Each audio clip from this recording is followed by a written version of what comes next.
Bonjour. Aujourd'hui, vidéo un peu spéciale puisqu'elle rentre dans le cadre du Feminibooks. Vous vous demandez sûrement qu'est-ce que le Feminibooks? C'est un projet lancé par Ninon de la chaîne Les Carnets d'Opaline. C'est très simple, une vidéo par jour, on vous parle de féminisme, soit directement, soit indirectement, mais bon, on comprend que le féminisme est là. Je vous mets toutes les informations dans la barre d'infos, là juste en bas, et je vous mets aussi la vidéo d'hier et la vidéo demain, pareil. Dans la barre d'infos, juste en bas, il suffit de la dérouler, vous avez toutes les informations nécessaires. Je vais vous parler de Marie Curie et d'un livre en particulier, c'est Marie Curie, une femme engagée 1914-1918 de Marie-Noël Imbert.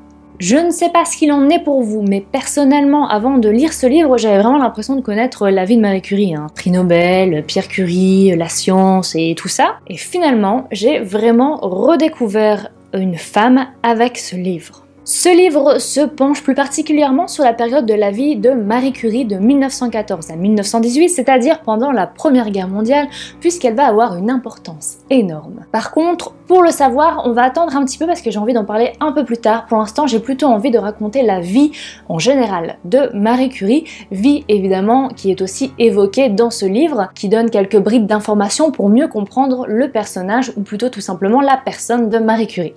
Marie Curie, de son vrai nom de famille Skłodowska, est née à Varsovie en 1867.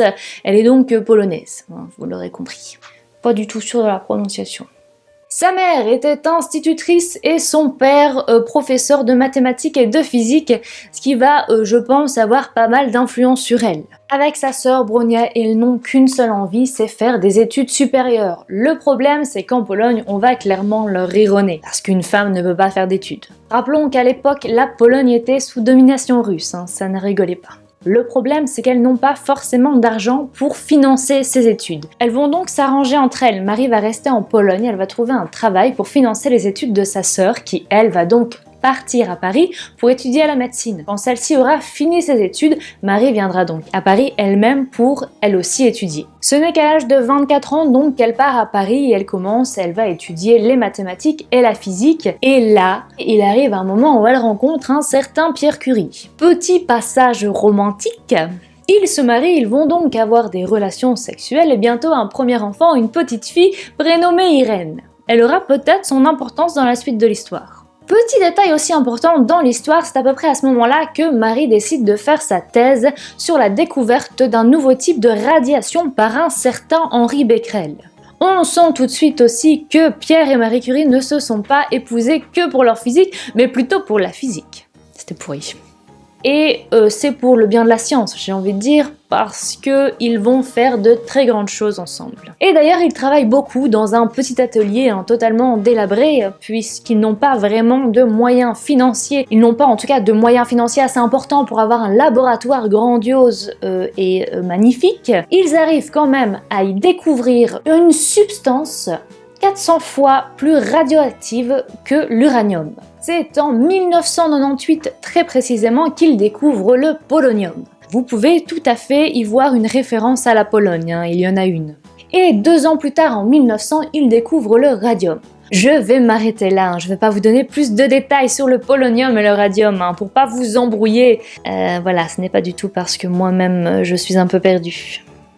Par contre, je peux vous dire que le radium, à l'époque, a permis la mise en place de la curithérapie. Non pas la thérapie par le Curie, c'est-à-dire qu'on utilise le radium pour tuer les cellules cancéreuses. Il y a eu un total emballement médiatique autour du radium, c'est-à-dire qu'on pouvait trouver du dentifrice au radium, ou encore en soin pour les cheveux au radium.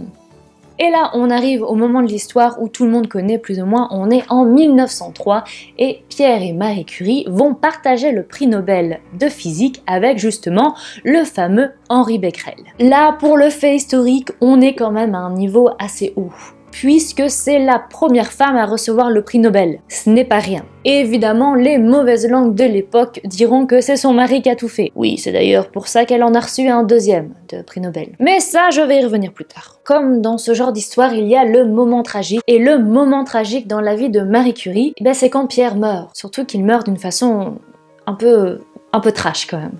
Puisque Pierre Curie est mort en pleine rue, il a glissé, il pleuvait, et en fait son crâne a juste été fracassé par une roue de voiture, les voitures à cheval, donc vous savez les grandes roues.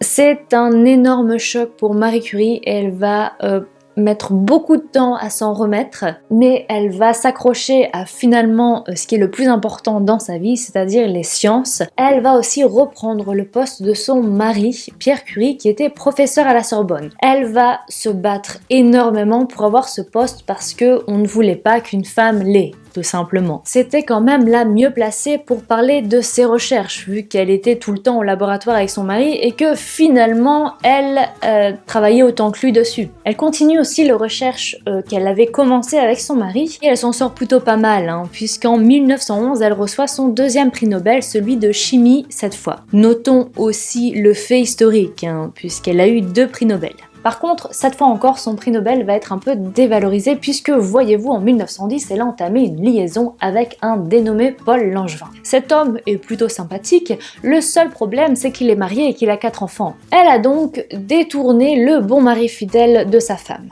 Clairement, tout le monde s'attendait à ce qu'elle n'aille pas chercher son prix Nobel parce qu'elle était tellement insultée de tous les noms dans la presse que les gens pensaient qu'elle n'irait jamais et qu'elle ne se montrerait pas. Et bien finalement, elle a fait l'inverse.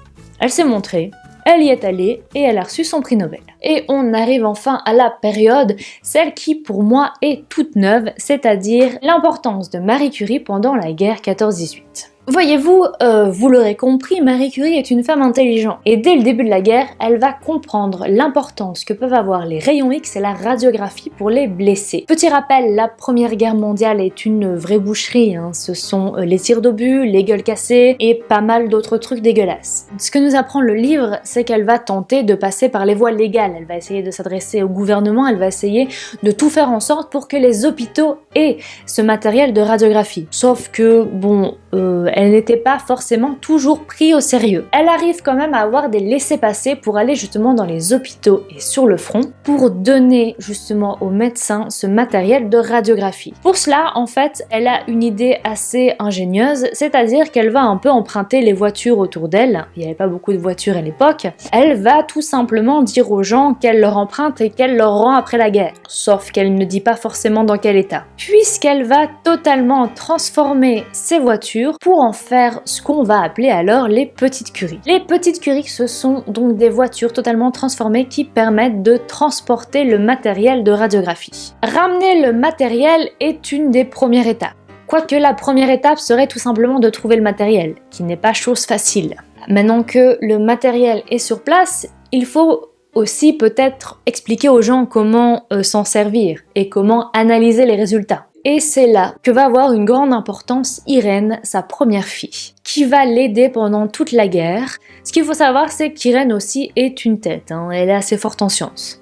Et donc leur but est d'apprendre au personnel médical à utiliser ce matériel. Par la suite, les demandes étant de plus en plus grandes, Marie Curie va mettre en place des cours où elle va apprendre aux femmes, premièrement à conduire, pour conduire les petites curies, et puis après à utiliser le matériel et à l'analyser pour aider justement les gens dans les hôpitaux. Tous ces efforts ont eu un énorme impact évidemment sur les soins apportés aux blessés, puisqu'à partir du moment où on peut identifier le problème, est-ce que c'est un éclat d'obus, est-ce que c'est une fracture, ça change quand même pas mal la donne. Ce qui est aussi intéressant chez Marie Curie, c'est que c'est pas forcément une personne qui s'est revendiquée féministe, mais elle avait une telle soif de liberté, une telle soif de savoir et une telle envie de travailler dans les sciences que je ne suis pas sûre que ce soit poser la question de se dire si elle était féministe ou pas. C'était elle, entièrement. Elle avait ce besoin d'émancipation et elle l'a fait. Et elle l'a aussi très bien inculqué à ses filles, notamment à Irène, qui l'a d'ailleurs aidée pendant la Première Guerre mondiale.